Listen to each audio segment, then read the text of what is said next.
दरम्यान पंतप्रधान नरेंद्र मोदींनी जीएसटी स्लॅबमध्ये बदल केल्यानंतर एक ट्विट केलेलं आहे आणि त्यात त्यांनी नेमकं काय म्हटले पाहूयात। स्वातंत्र्य दिनाच्या भाषणात जीएसटी स्लॅबमध्ये बदल करण्याबाबत संकेत दिले होते। या सुधारणांचा उद्देश जीएसटी दरांची पुनर्रचना करणे आणि प्रक्रिया अधिक सोपी बनवणे हा आहे। यामुळे सर्वसामान्य नागरिक, शेतकरी, मध्यमवर्ग, महिला, तरुण आणि सूक्ष्म आणि लघु मध्यम उद्योगांना फायदा होईल। हे पाऊल ईज ऑफ लिव्हिंग आणि ईज ऑफ डुईंग बिझनेस या दोन्ही उद्दिष्टांना बळकटी देईल,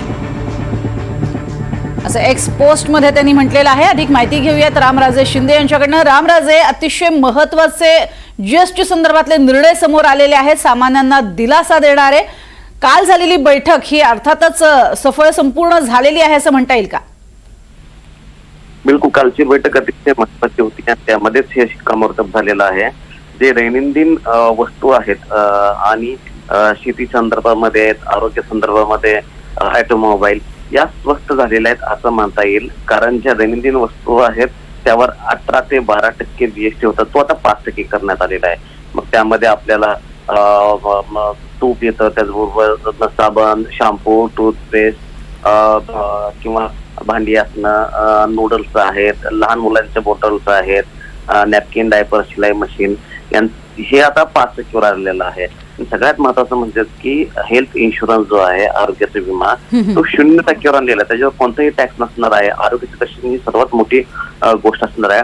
त्याचबरोबर एज्युकेशनच्या बाबतीमध्ये लहान मुलांसाठी map, chart, globe, pencil, crayon आणि त्याचबरोबर एक्सरसाइज बुक त्याच्यावर सुद्धा 0% आता टॅक्स असणार आहे। मात्र जे छोटे गाड्या आहेत त्यांच्यावर 28% 18% हा संपूर्ण स्लॅब जो आहे तो आणण्यात आलेला आहे। आणि इलेक्ट्रॉनिक जे डिव्हाइसेस आहेत ते 28% 18% आणण्यात आलेलं आहे। त्याच्यामुळं एक दिवाळीपूर्वी एक मोठं गिफ्ट सरकारने दिले असं म्हणता येईल। अगदी रामराजे, सगळ्यात महत्त्वाचं घरांसंदर्भात सुद्धा एक महत्त्वाचा निर्णय आहे।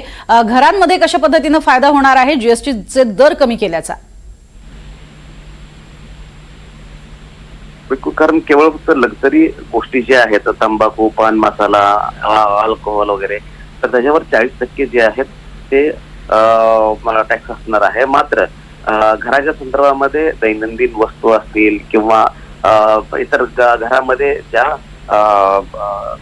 गरजेच्या वस्तू आहेत त्या मात्र स्वस्त करण्यात आलेल्या आहेत। त्यामुळं सर्वसामान्य लोकांना याचा फायदा मिळणार आहे। नक्कीच, त्यामुळे नवीन घर खरेदीमध्ये सुद्धा याचा फायदा होणार आहे। तुर्तास धन्यवाद रामराजे या संपूर्ण सविस्तर माहितीसाठी।